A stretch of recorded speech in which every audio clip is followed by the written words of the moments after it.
Hello বন্ধুরা, good morning. আমি মিতা। নতুন একটা বৃষ্টি ভেজা ব্লগে তোমাদের সবাইকে স্বাগত জানাই। এখন বাজে সকাল 7টা মতন, আর আজকে হচ্ছে মঙ্গলবার। আর এই যে আজকে কিন্তু 7টা থেকেই ব্লগটা শুরু করলাম। আজকে আর বেলা করে ঘুম থেকে উঠিনি, সকালে উঠেছিলাম, কিন্তু আজকেও সে একই অবস্থা। ঘুম থেকে উঠেই দেখছি বৃষ্টি হয়ে যাচ্ছে। তবে আজকে আর ঘুমাতে যাইনি। কেন বলো তো, ঘুমাতে যদি যেতাম আবার, তাহলে ওই যে অনেকটাই লেট হয়ে যেত। তাই ভাবলাম না, আজকে আর ঘুমাবো না। ভেতরের ঘরের ভেতরে যে সমস্ত টুকিটাকি কাজকর্ম আছে সেগুলোই করে ফেলি। তো সমস্ত ঘরের কাজকর্ম কমপ্লিট করা হয়ে গেছে। এখনও দেখছি বৃষ্টি থামছে না, গুড়ি গুড়ি বৃষ্টি পড়েই যাচ্ছে। তারপরে ভাবলাম থাক, আজকে আর ঘরে বসে থাকবো না, কাজগুলো কমপ্লিট করে ফেলি। আর বৃষ্টি দেখে মনে হচ্ছে না যে এই বৃষ্টি আর থেমে যাবে। মনে হচ্ছে সারাদিনই এরকম করে টাপুর টুপুর করে বৃষ্টি হয়েই যাবে। তাহলে তো আমাকে সারাদিনই ঘরের মধ্যে বসে থাকতে হবে। এই কথা বলেই দেখো, বৃষ্টির মধ্যেই কিন্তু আমি কাজে লেগে পড়েছি। তো আগে বাসনপত্রগুলো বের করে নিলাম। সকালবেলা কিন্তু বাইরের অনেকই কাজ থাকে জানো তো আমাদের গ্রামের বধূদের। এই যে সকালে বাসনপত্রগুলো আগে মেজে কলপায়ে নিয়ে এলাম। তারপরে দেখলে একটা বালতি বের করে নিলাম। ওটার মধ্যে আমি যত সারাদিন নোংরা আবর্জনা রাখি, রান্নাঘরের হাত ধোয়া বলো, জল ফেলা বলো, তারপরে সবজির খোসা বলো, এইগুলো ওই বালতিটাতে জমা করে রাখি সারাদিন। বারে বারে তো বাইরে আসাটা সম্ভব হয়ে যায় না, আর সেই জন্যই আমি ওই বালতিটা বানিয়েছি। ওর মধ্যে সমস্ত নোংরাগুলো জমা করে রাখি, তারপরে সকালবেলা ওটা ফেলে দিই। তবে শুধু সকালেই ফেলি না, দিনের মধ্যেও দুপুরেও একবার ফেলি, না হলে বালতিটা তো ভরে যাবে, সেই কারণেই। তো রাতে যেগুলো হয়েছিল ওই যে সকালবেলা বের করে ওগুলোকে ফেলে দিয়ে আসলাম। আর এখন এই যে বাসনগুলো মেজে নিচ্ছি। তোমরা কি দেখতে পাচ্ছ, বৃষ্টি কিন্তু এইভাবেই পড়ে যাচ্ছে। আর এই যে গ্রামের বধূদের কিন্তু বৃষ্টির মধ্যে এইভাবেই কাজগুলো করে নিতে হয়। কি করা যাবে বলো তো? এই বৃষ্টি তো থামার নয় যে না একটুখানি বসে থাকি, তারপর থেমে গেলে কাজকর্ম শুরু করে দেব। এই বৃষ্টি তো কখন থামবে তার কোনো ঠিকানা নেই। তবে কাজগুলো তো ফেলে রাখলে চলবে না, আবার তো নতুন করে কাজ শুরু করতে হবে। সেই জন্য এই যে দেখো, আমি এখন বৃষ্টিতে ভেজে ভেজেই কিন্তু কাজগুলো কমপ্লিট করে নিচ্ছি। তবে এই তো দেখো, বাসন মাজা আমার হয়েই গেছে। উঠোনটা তো আজকে আর ঝাড় দিতে পারলাম না, কেন কি এই বৃষ্টি কাদার মধ্যে কি করে উঠোন ঝাড় দেব। তবে যদি বৃষ্টি কমে ওবেলায় একটু ঝাড় দিয়ে নেব, কেন কি বাসি উঠোন তো এভাবে রাখতে নেই। তবে যদি বৃষ্টিটা কমে তবে কিন্তু অবশ্যই ঝাড় দিয়ে নেব। আর এই দেখো, এখন বালতি দুটো কলপাড়ে নিয়ে এসেছি। এই যে এই 2 বালতি জল কিন্তু আমি ভরে নেব, ওই জন্য বালতি দুটোকেও সুন্দর করে মেজে নিলাম। আর এই যে দুটো বালতি যদি আমি ভরে জলটা নিয়ে ঘরে রেখে দিই, তাহলে কিন্তু আমাকে আর জলের জন্য বাইরে বেরোতে হবে না। আমি কিন্তু এভাবেই কাজ করি, গুছিয়ে গাছিয়ে। তো এই তো দেখো, বালতি কিন্তু কলতলায় পেতে দিয়েছি। আর বালতি পেতে রেখে আমি কিন্তু ঘরের আরেকটু টুকিটাকি কাজ সেরে নিয়েছি। আর এই তো দেখো, বালতিগুলো কিন্তু ভরে গেছে। আর এখন এগুলোকে আমি কিন্তু ঘরে নিয়ে রেখে দেব। এই জলটা আমি কিন্তু রান্নার জন্যই তুলি। সারাদিন এই যে আমাকে আর জল ভরতে হবে না, আর ওই বিকালবেলা ভরলেই হয়ে যাবে রাতের জন্য। তো এই যে 2 বালতি জল নিয়ে রেখে দেবো এখন। তারপরে এখন দেখি অন্য অন্য কাজগুলোও কিন্তু করে নেব। আর বৃষ্টি কিন্তু থামার কোনো নামই নেই। আর এই যে এখন চলে এসেছি ঘর দুটো মোছার জন্য। আর এই বৃষ্টির মধ্যে কখনো ইচ্ছা করে না ঘর মোছা, কিন্তু কি করব বলো, আজকে কিন্তু আমার ঘরটাকে মুছতেই হবে। কেন বলো তো? কেন কি এই বৃষ্টি বৃষ্টি করে কয়েকদিন হলো ঘর মোছাই হচ্ছে না। আর কালকে তো তোমরা দেখলেই, ঘরটা কিন্তু আমি পরিষ্কার করেছিলাম, কিন্তু ঘরটাকে আর মোছা হয়নি। ওই যে ঘর পরিষ্কার করতে করতে কিন্তু অনেকটা বেলা হয়ে গেছিল, আর অবেলায় আর ঘর পরিষ্কার করা হয়নি। তো সেই কারণের জন্যই আজই ভাবলাম না, আজকে আমাকে ঘরটাকে মুছতেই হবে, না হলে তো হবেই না। কেন কি কালকে ওই যে নোংরাগুলো লেগে রয়েছে। আর ঘরের নোংরা পরিষ্কার করে যতই তুমি ঝাড় দাও, ঘরটাকে যদি মুছে না নেওয়া যায়, তাহলে কিন্তু একদমই নোংরা যায় না, কেমন একটা নোংরা থেকেই যায়। এই দিকে দেখো, আমার এখনও স্নান করা হয়নি। ঘর মুছতে মুছতে কিন্তু হাজব্যান্ড আবার মাছ নিয়ে চলে এসেছে। স্নানটা যতক্ষণ এখনও করা হয়নি, তাই জন্য ভাবলাম চলো আগে মাছটাকে ধুয়ে রেখে তারপরে স্নান করতে যাব, তাহলে আমারই ভালো হবে। তো এই যে এখন মাছটা নিয়ে চলো কলপাড়ে চলে যাই, মাছটাকে ধুয়ে নিই। আমাকে একজন কমেন্ট করেছে, হাল ছেড়ে দিও না, ভিডিও করতে থাকো। না না, হাল ছেড়ে দিচ্ছি না, ভিডিও আমি করতেই আছি।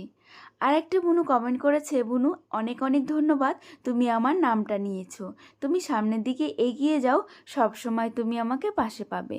থ্যাংক ইউ দিদি ভাই, তুমি আমার পাশে থাকবে বলে। আর তোমার নামটা আমি কেন নেব না বলো তো? তুমি আমাকে নামটা নিতে বলেছো, তোমার নামটা নিয়ে আমি না নিয়ে পারি বলো তো? আর এই দেখো, বললাম না মাছটা নিয়ে কলপাড়ে যাব, তো দেখো কলপাড়েই গেছিলাম। যেই কলপাড়ে গেছি এমন জোরে বৃষ্টি এসেছে যে আমি একটু গামলায় করে জল নিয়ে না ঘরে চলে এসেছি। এত জোরে বৃষ্টিতে মাছ ধুতে গেলে মাছ তো ধোয়া হবেই, তার সঙ্গে আমার ধোয়া হয়ে যাবে, মানে আমিও ভিজে একদম চিপসে যাব। কদিন আগেই জ্বর থেকে উঠলাম, আর এখন এত বৃষ্টিতে আর ভেজা যাবে না। তাই ভাবলাম চলো ঘরে গিয়েই মাছটাকে সুন্দর করে ধুয়ে ফেলি। ওই জন্য ঘরের সামনে বসে বসে মাছটাকে কিন্তু সুন্দর করে বেছে নিয়ে তারপরে ধুয়ে ফেললাম। আর তারপরে এই যে স্নানটা সেরেও কিন্তু ঘরে চলে এসেছি। আর এই যে এখন একটু ক্রিম মেখে আর একটু সিঁদুর পরে নিজেও কিন্তু ফ্রেশ হয়ে নেব। আর সত্যি কথা বলতে আর কিন্তু বাইরে যাব না, এই যে স্নান করে ঘরে চলে এলাম, আর এখন কিন্তু আর বাইরে যাওয়ার কোনো প্রয়োজনই নেই। কেন কি আমি সমস্তটাই কিন্তু গুছিয়ে ঘরে নিয়ে চলে এসেছি। আর আমি কিন্তু এইভাবেই কাজ করি জানো তো, বৃষ্টির দিনে সমস্তটাই একবারে করে ভিজে স্নান করে ঘরে চলে আসি, যাতে আমাকে আর বাইরে যেতে না হয়। আর বাইরে যেতে হবে যখন ওই যে বাসন পড়বে, বাসন মাজতে, তবে সেটা অনেকটাই দেরি। আর এই যে দেখো আমার সোনাটা কিন্তু ঘুম থেকে উঠে পড়েছিল, আর আমার সোনাটাকে আমি কিন্তু ফ্রেশ করিয়ে দিয়েছি। আর এখন এই যে একটু কোলে উঠবে বলছে, কেন কি এতক্ষণ তো আমি কাজে ব্যস্ত ছিলাম, ও কিন্তু আমার কোলে উঠতে পারেনি, ওর বাবার কাছেই ছিল। তো ওই যে এখন একটু এসেছে আমার কোলে ওঠার জন্য। সকালবেলা আমার কোলে না উঠলে ওর তো ভালোই লাগে না, ওই জন্য একটু কোলে নিয়ে একটু একটু আদর করে নিলাম। কাজের ফাঁকে ফাঁকে কিন্তু মামামের খেয়ালও আমি এইরকম করেই রাখি, ওকে একটু কোলে নেওয়া, ওকে খাওয়ানো দাওয়ানো, এইসব কিন্তু সমস্তটাই আমি একদম টাইম টু টাইমই করতে থাকি। আর এই যে বিছনাটাও কিন্তু সুন্দর করে গুছিয়ে নিয়েছি, আর এই দিককার জানলাটা খুলে দিলাম। দেখেছো তো বাইরের অবস্থাটা, বৃষ্টি হচ্ছে আর এতটা মেঘ করে রয়েছে যে বাইরেটা অন্ধকারই হয়ে রয়েছে, তবে কিন্তু এখন অনেকটাই বেলা হয়ে গেছে। তো এই দেখো আমি সবজিগুলোও কিন্তু সমস্তটাই কেটে গুছিয়ে নিয়েছি, রান্নাটা সেরে নেব। এইদিকে দেখো একটু উচ্ছে কেটেছি, আলু কেটেছি, উচ্ছে আলু দিয়ে তরকারি করব। আর ওইদিকে ওই যে কলা আর আলু কেটেছি, কলা আলু দিয়ে একটা তরকারি করব। আর এই যে কমলি শাকটা কুচিয়ে নিয়েছি, এটাকে ভাজা করব ওই যে রসুন দিয়ে। আর এই যে দেখলে যে মাছটা এই যে সুন্দর করে ধুলাম, ওটাকেই কিছুটা আমি কিন্তু ফ্রিজে রেখে দিয়েছি কালকের জন্য। আর এই যে কিছু মাছ কিন্তু আমি এখন ভেজে নিচ্ছি, এটাকেই রান্না করে নেব। দুজন মানুষ, তিনজন মানুষ কটা আর মাছই বা লাগে। তো এই যে দেখো এদিকে রান্নাটাও বসিয়ে দিয়েছি। আর এই রান্না করতে করতে চলো বাকি কমেন্টসগুলো একটু পড়ে নেওয়া যাক। কমেন্ট করেছে শর্মিলা, আমার নাম শর্মিলা, খুব ভালো লাগলো আমার কমেন্টের কথায় রিপ্লাই দেওয়ার জন্য। আমার নাম শর্মিলা, নামটা শুনলে তো, এবার নিও নামটা। এই তো তোমার নামটা কিন্তু আমি নিয়ে নিয়েছি। কি বলো তো, আগের দিন তোমার নামটা ছিল না, সেই জন্য কিন্তু আমি নামটা নিতে পারিনি। তো সেই কারণে আজকে কিন্তু তোমার নামটা নিয়ে নিলাম। একটা বুনু কমেন্ট করেছে, দিদি তুমি একদিন লাইভে আসো না। কি বলো তো, আমি না ভিডিওর সামনে এসে কথা বলতে কেমন একটা যেন ভয় লাগে, সেই কারণের জন্যই দেখেছো আমি কিন্তু কখনো ভিডিওর সামনে আসি না। আমি কিন্তু সবসময় পেছন থেকেই কথা বলি, আর লাইভে ওই জন্য আসতে পারছি না। তবে অবশ্যই তোমরা যখন বলছো, সাহস করে একদিন না একদিন লাইভে চলে আসবো, দেখবে তখন কিন্তু তোমরা সবাই অবাক হয়ে যাবে। আর একটা বুনু কমেন্ট করেছে, দিদিভাই তোমার মতো আমার একটা বিছানার চাদর আছে, আমি এখনও ব্যবহার করিনি। ও তাই? তা ঠিক আছে, তাহলে পুজোর সময় থেকে তুমি বিছানা চাদরটা ব্যবহার করো। আর একজন কমেন্ট করেছে তোমার ঘরের ভেতরটা কালার করলে আরও বেশি সুন্দর লাগবে। হ্যাঁ গো, আমিও জানি কালার করলে আরও বেশি সুন্দর লাগবে, তবে ওই যে সময় সুযোগ এগুলো কোনোটাই কিন্তু হয়ে উঠছে না, সেই জন্য আর করে উঠতে পারছি না। তবে কালার করতে পারবো কি না সেটাও কোনো দিন জানি না আমি। আর এই যে আমার সুইট ফ্রেন্ড দীপা, তুমি কমেন্ট করেছো রাতের বাসন মাজতে মাজতে তুমি আমার ভিডিওটা দেখছো।